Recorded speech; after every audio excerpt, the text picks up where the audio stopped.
Bahman Mohassess in Rome, the Persian Picasso.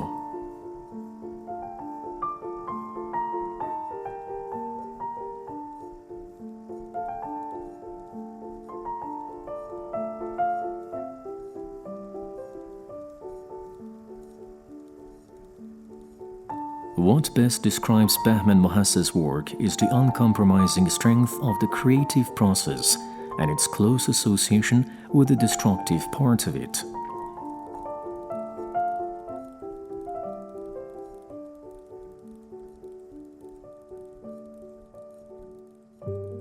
A staunch advocate of creative freedom, Bahman Mohassess himself destroyed many of his works, partially out of rage and partially to prevent them from becoming an object of speculation and human greed. So much so that the exact number of his pieces still in existence today is not known. من اون چی که مانده بود داغون کردم خودم. Deep down, he perceived himself as an artisan, somebody who is continuously engaged in a process of creation and destruction of art. But in fact, he was a truly eclectic personality. A sculptor, a painter, a theater director, and a translator.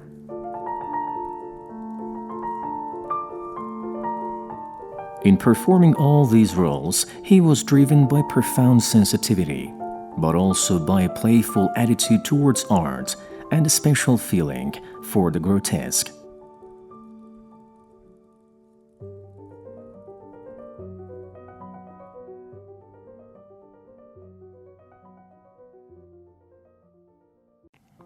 An Iranian-Italian artist, Mohassess was born in Iran and died in Italy. He absorbed the best of both traditions when it comes to art. But by so doing, he gave rise to his own original, distinct signature style. Mohassess' eye towards reality was critical and irreverent, the eye of a proud and demanding observer whose art embodied the challenges of a contemporary man. He liked the definition of himself as a man of his time, seeking to shake society to its awakening.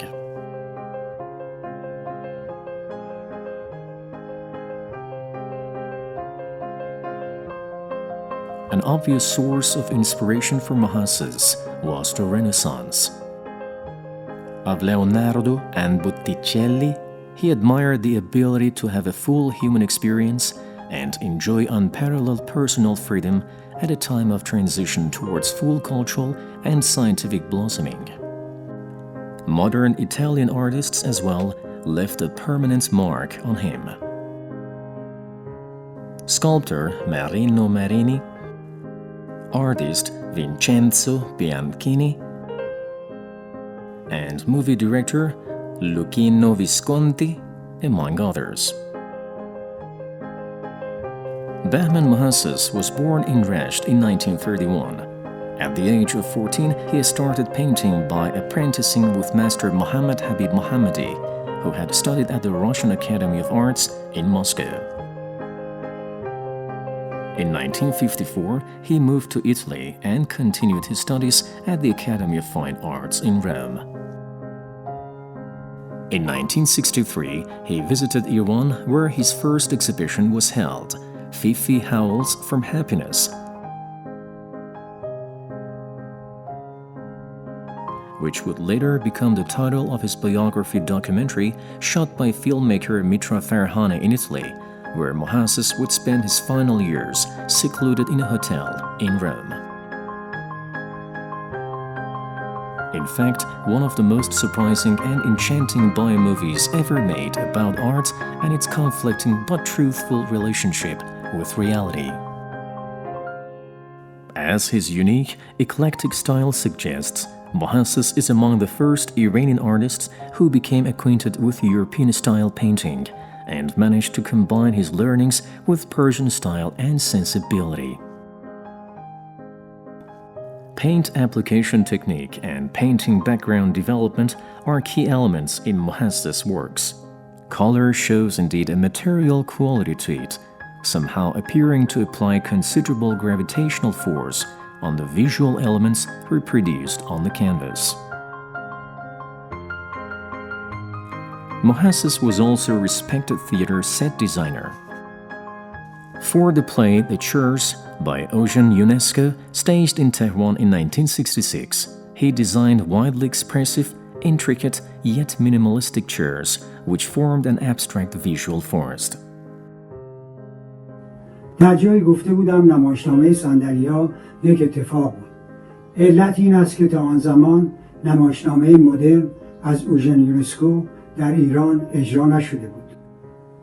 آقای محسس بعد از ترجمه نمایشنامه صندلی‌ها تصمیم به اجرای آن گرفت. سالن را شخصاً از انجمن فرهنگی ایران و امریکا تقاضا کردم که خوشبختانه تاریخ 10 اسفند قبول شد.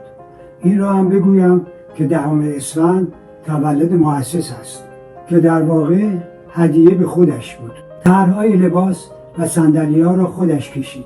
اواخر فروردین قطبی مدیر تلویزیون ملی با دیدن نمایشنامه صندلی‌ها خواستند که آن را برای تلویزیون ضبط کنند. یادم هست که دکور صندلی‌ها را با آن طرح‌های زیبای ابستره در اختیار تلویزیون قرار گرفت.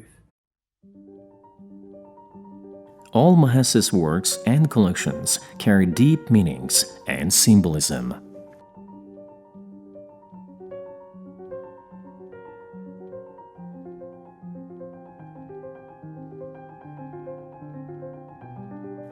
Fifi collection of artworks features figures talking in body language, faces with no gaze as a caricature of the loneliness suffered by contemporary men, small heads deprived of any trace of thinking or feeling. Fifi howls from the depth of its heart, with a burning red body immersed in happiness, fear, anger, or shame.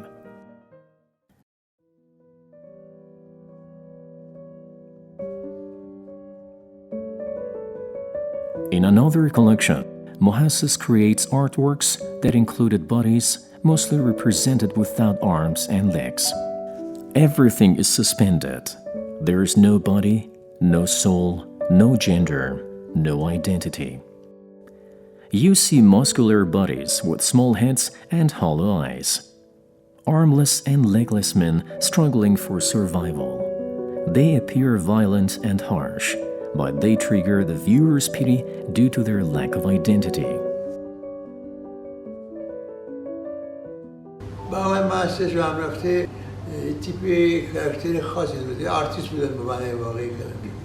همین دنیا رو می‌دیدن، انسان‌ها رو دست پاک دیده باشین، سر دست نداشتن، واقعا ویرانگری کردن. خیلی چیزا رو به دست آورد، خود زندگی رو ازش دور شده. بهمن هم این رو می‌دید و توی نمایشنامه‌اش، توی کاراش تقریبا نشون میداد. منم همون فکر با اساس منتها یه جهاز دیگه نگاه می‌کنم، نشون میدم این طبیعت حق نداره از بین ببریم. این موجود آدم کنم سر جاش باشم. بهمن موحسس رفته یگانه بود.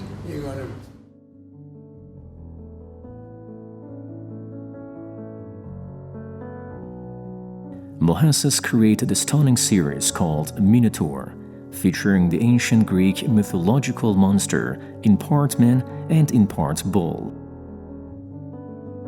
With an amputated leg, it symbolizes the animal instinct in men. In Minotaur, according to experts, Mohassess saw a hint of his own personality. This amazing collection comprises Minotaur and Children, Minotaur on the Beach, Minotaur on Deathbed, Sitting Minotaur Sculpture, and Flute-Playing Minotaur. In March 2021, as a testament to increasingly wide international recognition of Mohassess' outstanding artistic value, Minotaur on the Beach, executed in 1977, was sold at auction in London for over £1 million. through my work, I managed to see a lot of different varieties of minotaurs throughout his body of work. And it's funny how the 60s minotaur is very awkward, very aggressive, extremely anthropomorphic, very much full of anxiety and full of tension. And most of the times, or he's seated, not looking at the viewer, looking at putting his back to the viewer. Most of the other time he's eating or wanting to devour children. We saw the very important one where you had a minotaur trying to eat all these children and trying to scare them.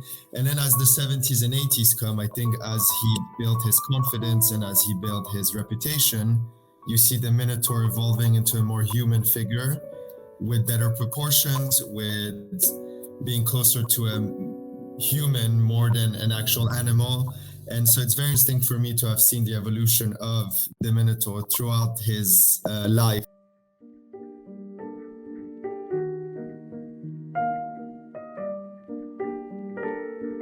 In making the still life collection, Mohassess took a sharp look at the leading Western painting movements of the 20th century.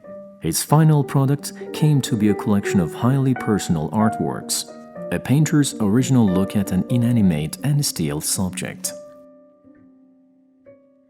In the different layers of this collection, one can see traces of his intellectual connection to his homeland and the impact of his early immigration to Italy, a country he has always considered very close to his frame of mind and sensibility.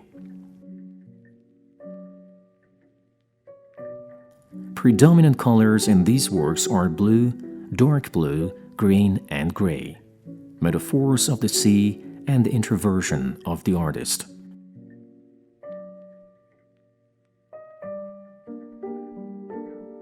The collages collection was gradually developed without prior design.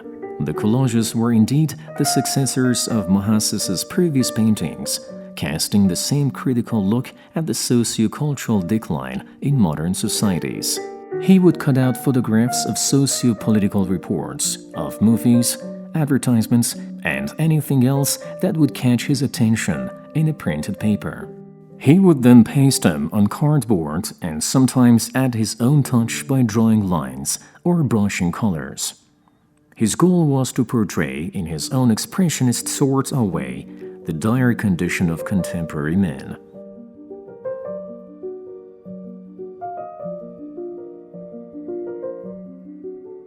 Birds and fish are one of the most recurring motifs in Mohassess' works, reflective of his frame of mind and memories.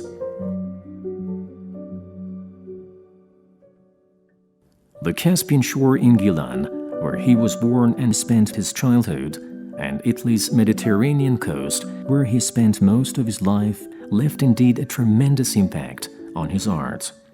With cold and corporeal colors, Fish on the Shore exposes the difficult human-nature relationship.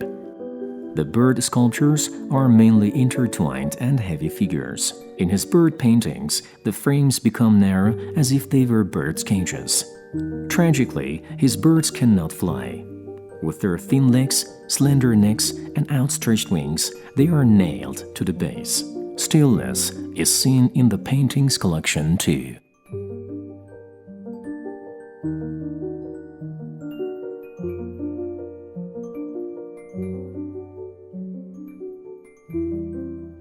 Bahman Mohassess, widely known as the Persian Picasso, was an engaged avant-garde artist and a sensitive intellectual who genuinely wanted to contribute to change the world. He considered death as a performance, perhaps as the most important accomplishment of a lifetime. He died while he was starting a new painting in Rome's Hotel Sacconi at the age of 79.